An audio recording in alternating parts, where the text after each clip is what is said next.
ഇപ്പോൾ സ്വാശ്രയ മെഡിക്കൽ പ്രവേശന വിഷയത്തിൽ സർക്കാർ മാനേജ്മെന്റ് തലത്തിൽ നടന്ന ചർച്ച തീരുമാനമായില്ല.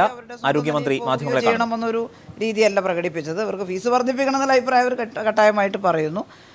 ചർച്ചയ്ക്ക് തയ്യാറാണ്. മുഖ്യമന്ത്രി കൂടി പങ്കെടുത്തുകൊണ്ട് ഞങ്ങൾ ചർച്ചയ്ക്ക് തയ്യാറാണ് എന്ന് പറഞ്ഞിട്ടുണ്ട്. ആ ചർച്ചയും കൂടി കഴിഞ്ഞിട്ടാവാം. എന്തായാലും അത് അധികം നീട്ടിക്കൊണ്ടുപോവില്ല. അതിൻ്റെ അലോട്ട്മെൻറ്റിന് തടസ്സമില്ലാത്ത രീതിയിൽ ആ ചർച്ച ചെയ്ത് ഉചിതമായ തീരുമാനം എടുക്കുമെന്നാണ് എനിക്ക് പറയാനുള്ളത്.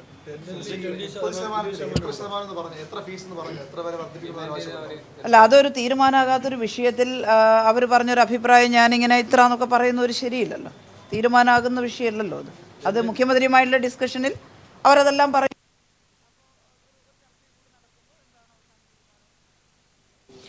സ്വാശ്രയ മെഡിക്കൽ പ്രവേശന വിഷയത്തിൽ സർക്കാർ മാനേജ്മെന്റ് ചർച്ചയിൽ ധാരണയായില്ല. സർക്കാരിന്റെ കൈവശമുള്ള 80% സീറ്റുകളിൽ ഏകീകൃതമായ ഫീസ് വേണമെന്ന മാനേജ്മെന്റ് നിർദ്ദേശം സർക്കാർ തള്ളുകയായിരുന്നു. 2 തവണയാണ് ഇക്കാര്യത്തിൽ ചർച്ച നടന്നത്. സ്വാശ്രയ മെഡിക്കൽ പ്രവേശന തർക്കം പരിഹരിക്കാൻ പുതിയ ഫോർമുലയാണ് മാനേജ്മെന്റുകൾ സ്വീകരിച്ചത്. 4 തരത്തിലുള്ള ഫീസ് ഘടന, ഏകീകൃത ഫീസ് ഘടന എന്ന രാവിലത്തെ നിർദ്ദേശം സജീവമായി അവർ ഉന്നയിക്കുകയും ചെയ്തിരുന്നു. പുതിയ ഫോർമുല അനുസരിച്ച് 50% സീറ്റ് സർക്കാരിന് നൽകും. ഇതിൽ 20% സീറ്റിൽ സർക്കാർ പറയുന്ന ഫീസ് ആണ് ഈടാക്കുക.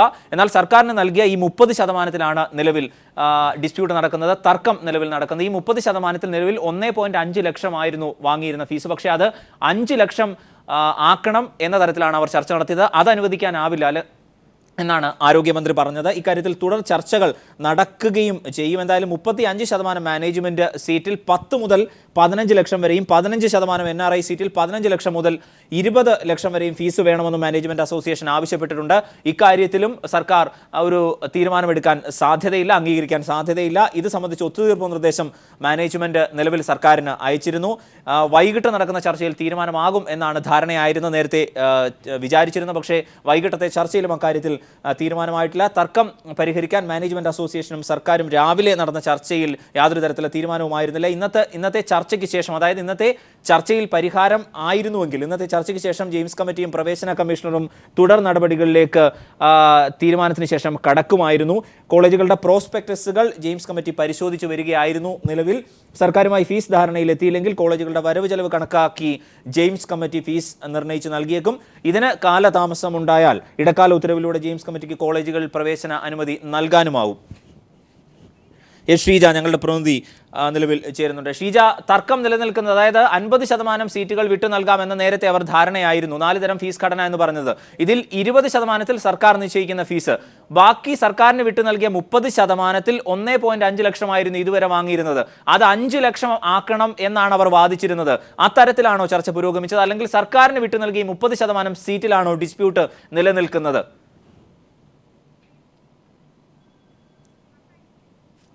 ഷീജ ഞങ്ങളുടെ പ്രതിനിധി നിലവിൽ തിരുവനന്തപുരത്ത് നിന്ന് ഇക്കാര്യത്തിൽ വിവരങ്ങൾ നൽകും. എന്തായാലും സ്വാശ്രയ മാനേജ്മെന്റുകളുമായി സർക്കാർ നടത്തിയ ചർച്ചയിൽ നിലവിൽ യാതൊരു തരത്തിലുള്ള ധാരണയിലായിട്ടില്ല എന്നാണ് അറിയാൻ കഴിയുന്നത്. ഇന്ന് 2 തരത്തിലാണെന്ന് ചർച്ചകൾ നിലവിൽ നടന്നത്, രാവിലെയും വൈകിട്ടും. എന്തായാലും കഴിഞ്ഞ വർഷം ഇന്റർ ചർച്ച് കൗൺസിലിന് കീഴിലുള്ള മെഡിക്കൽ കോളേജുകളിൽ 50% സീറ്റിൽ പ്രവേശന പരീക്ഷാ കമ്മീഷണർ പ്രവേശനം നടത്തിയിരുന്നു. ഈ സീറ്റിൽ 4.25 ലക്ഷം രൂപയായിരുന്നു വാർഷിക ഫീസ് ഉണ്ടായിരുന്നത്. ശേഷിക്കുന്ന 50% സീറ്റിൽ മാനേജ്മെന്റുകൾ പ്രവേശനം നടത്തുകയും ചെയ്തിരുന്നു. അതായത് ഇതിൽ 35% മാനേജ്മെന്റ് സീറ്റിൽ 4.25 ലക്ഷവും 15% NRI സീറ്റിൽ 10 ലക്ഷവും ഫീസ് വാങ്ങുകയും ചെയ്തിരുന്നു. ഈ സ്വാശ്രയ മെഡിക്കൽ കോളേജ് മാനേജ്മെന്റ് അസോസിയേഷന് കീഴിലുള്ള ഭൂരിപക്ഷം മെഡിക്കൽ കോളേജുകളും 50% സീറ്റിൽ പ്രവേശനം നടത്തുകയും ചെയ്തിരുന്നു. അതായത് സർക്കാരിന് നിലവിൽ വിട്ട് നൽകിയിട്ടുള്ള 30% സീറ്റിലാണ് തർക്കം നിലനിൽക്കുന്നത്. ഇവിടെ 1.5 ലക്ഷം എന്ന നിലവിലെ ഫീസ് ഘടന 5 ലക്ഷത്തിലേക്ക് ഉയർത്തണം എന്നാണ് അവർ അവകാശപ്പെടുന്നത്. ഒരു തരത്തിൽ തന്ത്രപരമായ നീക്കമാണ് മാനേജ്മെന്റിന്റെ ഭാഗത്തുനിന്നുണ്ടായത്. യാതൊരു തരത്തിലും സർക്കാർ ഇക്കാര്യം അംഗീകരിക്കാനുള്ള സാധ്യത ഉണ്ട് എന്ന് തോന്നുന്നു. സ്വാശ്രയ മെഡിക്കൽ പ്രവേശന വിഷയത്തിൽ സർക്കാർ മാനേജ്മെന്റ് ചർച്ചയിൽ ധാരണയായില്ല. സർക്കാരിന്റെ കൈവശമുള്ള 80% സീറ്റുകളിൽ ഏകീകൃതമായ ഫീസ് വേണമെന്ന മാനേജ്മെന്റ് നിർദ്ദേശം സർക്കാർ തള്ളി. ഷീജ വിവരങ്ങളുമായി ഞങ്ങളുടെ പ്രതിനിധി തിരുവനന്തപുരത്ത് നിന്ന്. ഷീജ, സർക്കാരിന് നൽകിയ 30% സീറ്റുകളിലാണോ നിലവിൽ തർക്കം നിലനിൽക്കുന്നത്? അതായത് 50% സീറ്റ് സർക്കാരിന് വിട്ടു നൽകാം എന്ന് അവർ ധാരണയാകുന്നു. അതിൽ 20%-ത്തിൽ സർക്കാർ നിശ്ചയിക്കുന്ന ഫീസ്, ഈ 30%-ത്തിൽ നിലവിൽ കഴിഞ്ഞ വർഷം 1.5 ലക്ഷമായിരുന്നു ഫീസ് ഘടന. അത് എത്രത്തോളം ഉയർത്തണമെന്നാണ് അവർ അവകാശപ്പെടുന്നത്, പറയുന്നത്? പക്ഷേ സർക്കാർ എന്ത് നിലപാടാണ് ഇതിനോട് സ്വീകരിക്കുകയും ചെയ്തത്?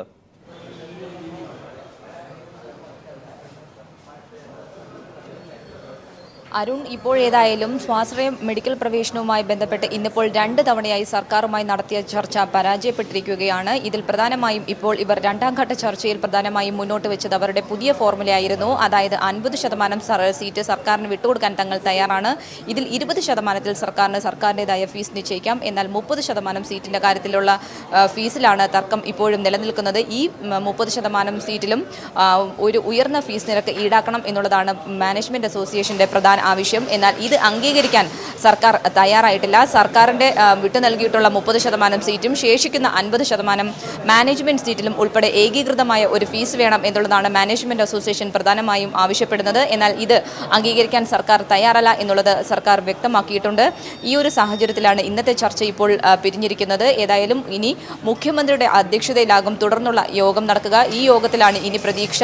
പ്രത്യേകിച്ചും ആരോഗ്യമന്ത്രി കെ ശൈലജ വ്യക്തമാക്കിയ കാര്യം, ഈ 30% സീറ്റിൽ കഴിഞ്ഞ വർഷം വരെ 1.85 ലക്ഷം രൂപയ്ക്കാണ് വിദ്യാർത്ഥികൾ പഠിച്ചുകൊണ്ടിരുന്നത്. അതുകൊണ്ട് തന്നെ ആ മെറിറ്റ് 50% വരുന്ന 15% ഇത്തരത്തിൽ 25,000 രൂപ ഫീസ് നിരക്കിലും 1,85,000 രൂപ ഫീസ് നിരക്കിലുമാണ് 50% വരുന്ന സർക്കാർ മെറിറ്റ് സീറ്റിൽ കുട്ടികൾ പഠിച്ചുകൊണ്ടിരുന്നത്. ഈ സബ്സിഡി ഇതുപോലെ തന്നെ നിലനിർത്തിക്കൊണ്ട് ഇത്തവണയും പ്രവേശനമാകാം എന്നുള്ളൊരു നിലപാട് തന്നെയാണ് സർക്കാർ മാനേജ്മെൻറ്റുകൾക്ക് മുന്നിൽ വെച്ചത്. എന്നാൽ ഇതിൽ ഈ 30% കാര്യത്തിൽ ഇത്തരം ഒരു ഫീസ് നിരക്ക് അംഗീകരിക്കാൻ കഴിയില്ല എന്നൊരു നിലപാടാണ് മാനേജ്മെൻറ്റുകൾ സ്വീകരിച്ചത്. ഈ സാഹചര്യത്തിലാണ് ചർച്ച ഇപ്പോൾ വഴിമുട്ടി നിൽക്കുന്നത്. ഏതായാലും ഇനി മുഖ്യമന്ത്രിയുടെ അധ്യക്ഷതയിലാകും തുടർന്നുള്ള യോഗം നടക്കുക.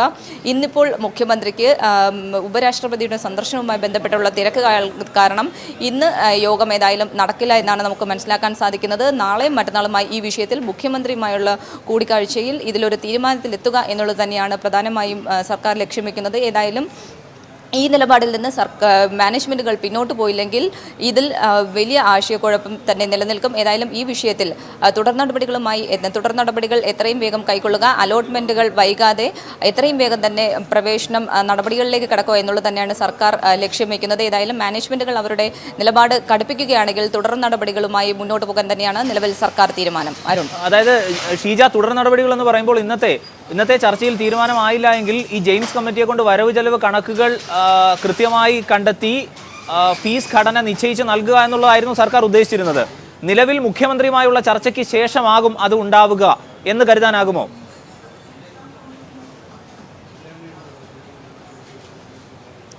തീർച്ചയായും ഇനി ആ രീതിയിലുള്ള നടപടികൾ മുഖ്യമന്ത്രിയുമായുള്ള കൂടിക്കാഴ്ചയ്ക്ക് ശേഷം മാത്രമേ നടക്കൂ എന്നുള്ളത് തന്നെയാണ് ഇപ്പോൾ വ്യക്തമായിരിക്കുന്നത്. ഏതായാലും ഇന്ന് മുഖ്യമന്ത്രിയുമായുള്ള കൂടിക്കാഴ്ചയ്ക്ക് മാനേജ്മെൻറ്റ് അസോസിയേഷൻ പ്രതിനിധികൾക്ക് സമയം ലഭിക്കുകയില്ല.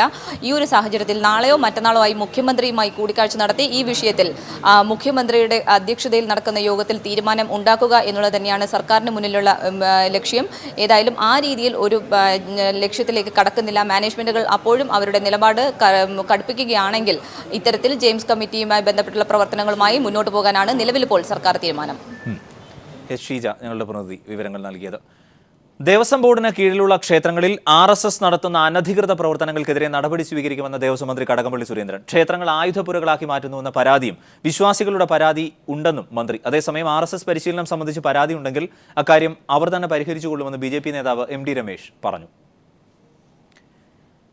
ദേവസ്വം ബോർഡിന് കീഴിലുള്ള ക്ഷേത്രങ്ങളിൽ RSS ഉൾപ്പെടെയുള്ള സംഘടനകൾ നടത്തിവരുന്ന അനധികൃത പ്രവർത്തനങ്ങളെക്കുറിച്ച് നിരവധി പരാതികളാണ് ദിവസേന ലഭിക്കുന്നത്. ഈ സാഹചര്യത്തിൽ ഇത് സംബന്ധിച്ച് പൊതുസമൂഹത്തിൽ നിലനിൽക്കുന്ന ആശങ്കകൾ മാറ്റേണ്ടതുണ്ട്. ക്ഷേത്രങ്ങൾ ആചാരങ്ങളുടെയും വിശ്വാസങ്ങളുടെയും കേന്ദ്രമാണെന്നും കടകംപള്ളി സുരേന്ദ്രൻ ഫേസ്ബുക്ക് പോസ്റ്റിൽ കുറിച്ചു. വിശ്വാസികളെ ക്ഷേത്രങ്ങളിൽ നിന്നും അകറ്റി ക്ഷേത്രങ്ങളെ ആയുധപ്പുരകളാക്കി മാറ്റാനാണ് RSS ശാഖയും ആയുധപരിശീലനവും നടത്തുക വഴി ശ്രമിക്കുന്നത്.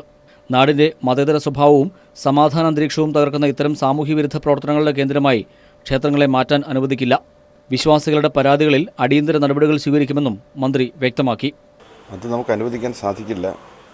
യഥാർത്ഥ വിശ്വാസികളെ സംബന്ധിച്ചിടത്തോളം അമ്പല പരിസരത്ത് വരാൻ തന്നെ അവർ ഭയപ്പെടുകയാണ് ഇത്തരം ആയുധ പരിശീലനം നടക്കുന്ന അമ്പലങ്ങളിൽ. അതുകൊണ്ട് വിശ്വാസികളുടെ താല്പര്യങ്ങൾ സംരക്ഷിക്കുക എന്നുള്ളത് പ്രഖ്യാപിതമായിട്ടുള്ള ഒരു ലക്ഷ്യമായിട്ട് അംഗീകരിച്ച ഗവൺമെൻറ് എന്നുള്ള നിലയിൽ ഇത്തരം കൊള്ളരുതായ്മകളെ നമുക്ക് അംഗീകരിക്കാൻ സാധിക്കില്ല. അതേസമയം RSS ശാഖകൾ നടത്തുന്നത് നിയമപരമായാണെന്ന് BJP സംസ്ഥാന ജനറൽ സെക്രട്ടറി MT രമേശ് പറഞ്ഞു. ശാഖകൾ നടത്തുന്നത് സംബന്ധിച്ച് പരാതികളുണ്ടെങ്കിൽ RSS തന്നെ പരിഹരിച്ചോളുമെന്നും MT രമേശ് കോഴിക്കോട്ട് പറഞ്ഞു. RSSന്റെ ശാഖകൾ പ്രവർത്തിക്കുന്നത് നിയമവിധേയമായിട്ടുള്ള മാർഗത്തിലൂടെയാണ്. അങ്ങനെ ശാഖകൾ പ്രവർത്തിക്കുന്നതിനെ സംബന്ധിച്ച് ഏതെങ്കിലും ക്ഷേത്ര കമ്മിറ്റികൾക്ക് പരാതി ഉണ്ടെങ്കിൽ ആ പരാതി അവർ പരിഹരിച്ചുകൊള്ളും. News bureau, Thiruvananthapuram, Kozhikode. People impact സ്ഥാനക്കയറ്റത്തിനായി വ്യാജരേഖ ചമച്ച ദില്ലി കേരള ഹൗസിലെ 3 ജീവനക്കാർക്ക് suspension. Vasumohan Pillai, R Bijukumar, C Sasidharan എന്നിവരെയാണ് സസ്പെൻഡ് ചെയ്തത്. ഇവർക്കെതിരെ ക്രിമിനൽ നിയമ നടപടികൾ സ്വീകരിക്കാനും വിജിലൻസ് അന്വേഷണത്തിനും പൊതുഭരണ വകുപ്പ് ശുപാർശ ചെയ്തിട്ടുണ്ട്. വ്യാജരേഖ ചമച്ച വാർത്ത പീപ്പിൾ ടിവിയാണ് പുറത്തുവിട്ടത്. കോൺഗ്രസ് അനുകൂല സംഘടനാ നേതാക്കളായ 3 ജീവനക്കാർ കഴിഞ്ഞ UDF സർക്കാരിന്റെ കാലത്താണ് വ്യാജ വിദ്യാഭ്യാസ രേഖകൾ സമർപ്പിച്ച് സ്ഥാനക്കയറ്റം നേടിയത്. ഇവർ നൽകിയ സർട്ടിഫിക്കറ്റുകൾ വ്യാജമാണെന്ന് എംപ്ലോയ്മെന്റ് ആൻഡ് ട്രെയിനിംഗ് വിഭാഗം കണ്ടെത്തിയിരുന്നു. രേഖകളുടെ പകർപ്പുകൾ സഹിതം പീപ്പിൾ ടിവിയാണ് ഈ വാർത്ത പുറത്തുവിട്ടത്. സംഭവം വിവാദമായതോടെ അന്നത്തെ UDF സർക്കാർ സ്ഥാനക്കയറ്റം റദ്ദു ചെയ്യുകയും അച്ചടക്ക നടപടി ശാസനയിൽ ഒതുക്കുകയും ചെയ്തു. വ്യാജരേഖ ചമക്കൽ ക്രിമിനൽ കുറ്റമാണെന്നും കർശന നടപടി വേണമെന്നും ആവശ്യപ്പെട്ട് ഓം മംഗലശ്ശേരി എന്നയാൾ ദില്ലി ഹൈക്കോടതിയെ സമീപിച്ചു. ഇതിനെ തുടർന്നാണ് കേസ് സംസ്ഥാന സർക്കാർ വീണ്ടും പരിശോധിച്ചത്.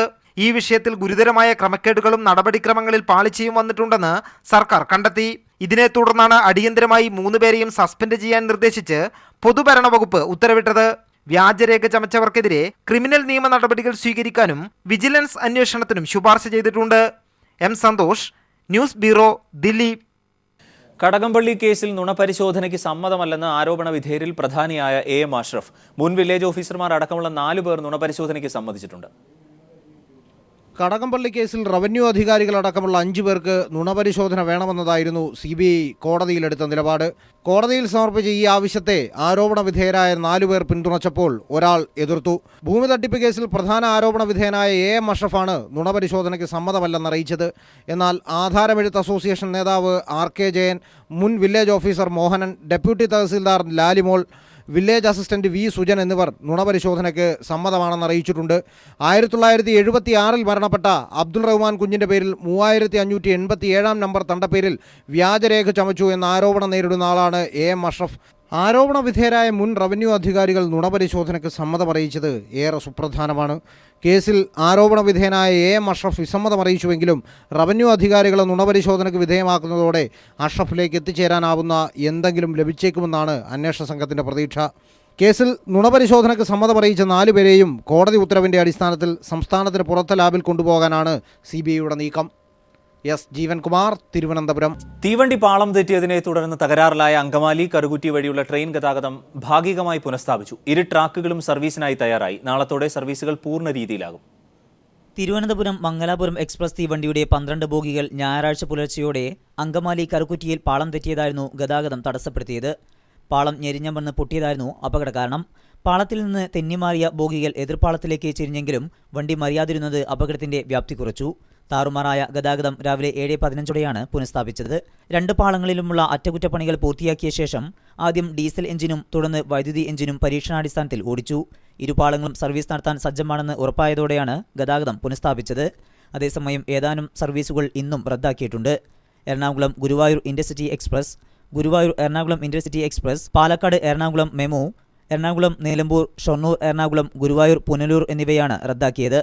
സർവീസുകൾ നാളെയോടെ മാത്രമേ സാധാരണ നിലയിലാവുകയുള്ളൂ എന്ന് റെയിൽവേ അറിയിച്ചു. കറുകുറ്റി സ്റ്റേഷൻ മാസ്റ്റർ ബാബു വർഗീസ് സമയോചിതമായി ഇടപെട്ട് പാളം തെറ്റിയ തീവണ്ടിക്കെതിരെ വന്ന ചെന്നൈ തിരുവനന്തപുരം സൂപ്പർഫാസ്റ്റിന് കടന്നുപോകാൻ സിഗ്നൽ കൊടുക്കാതിരുന്നതാണ് വൻ ദുരന്തം ഒഴിവാക്കിയത്. News bureau, Kochi. ചാരക്കേസിൽ കരുണാകരനെ കുരുക്കിയത് നരസിംഹറാവു ആണെന്ന് K. മുരളീധരൻ. കരുണാകരന്റെ മുഖ്യമന്ത്രി സ്ഥാനം തെറിപ്പിക്കാൻ ചാരക്കേസ് നരസിംഹറാവു ആയുധമാക്കിയെന്നും ചാരക്കേസിൽ നഷ്ടമുണ്ടായത് കരുണാകരന് മാത്രമാണെന്നും മുരളീധരൻ പറഞ്ഞു. അപ്പോൾ കേസിൽ പ്രതികളെന്ന് സംശയിച്ചവരും കേസ് അന്വേഷിച്ചവരെല്ലാം ഉന്നത സ്ഥാനങ്ങളിലെത്തി റിട്ടയർ ചെയ്തു. ഇതിൽ കാഷ്വാലിറ്റി എന്ന് പറയുന്ന ഒരാൾ മാത്രമേ ഉള്ളൂ, അതിൻ്റെ പിതാവായിട്ടുള്ള CA കരുണാകരൻ. അദ്ദേഹത്തിന് നഷ്ടപ്പെട്ട ഒന്നും പിന്നെ തിരിച്ചു കിട്ടിയില്ല. പക്ഷേ ഈ ചാരക്കേസ് നടക്കുമ്പോൾ ഞാൻ നിങ്ങളുടെ ജനപ്രതിനിധിയാണ് പാർലമെൻറ്റ്. കുറേയൊക്കെ അന്തർനാടകങ്ങൾ എനിക്ക് കാണാൻ കഴിഞ്ഞിട്ടുള്ള ഒരാളാണ്. അത് പല സന്ദർഭത്തിലും ഞാൻ പങ്കുവച്ചിട്ടുമുണ്ട്. നരസിംഹറാവിനിതിൽ ഈ ചാരക്കേസിൽ ഡയറക്റ്റായിട്ട് ഉത്തരവാദിത്തമുണ്ടെന്ന് എനിക്കറിഞ്ഞു. പക്ഷേ കരുണാകരൻ്റെ മുഖ്യമന്ത്രി സ്ഥാനം തെറിപ്പിക്കാൻ ചാരക്കേസ് ഒരായുധമാക്കി നരസിംഹറാവ് എടുത്തു എന്ന് വസ്തുത.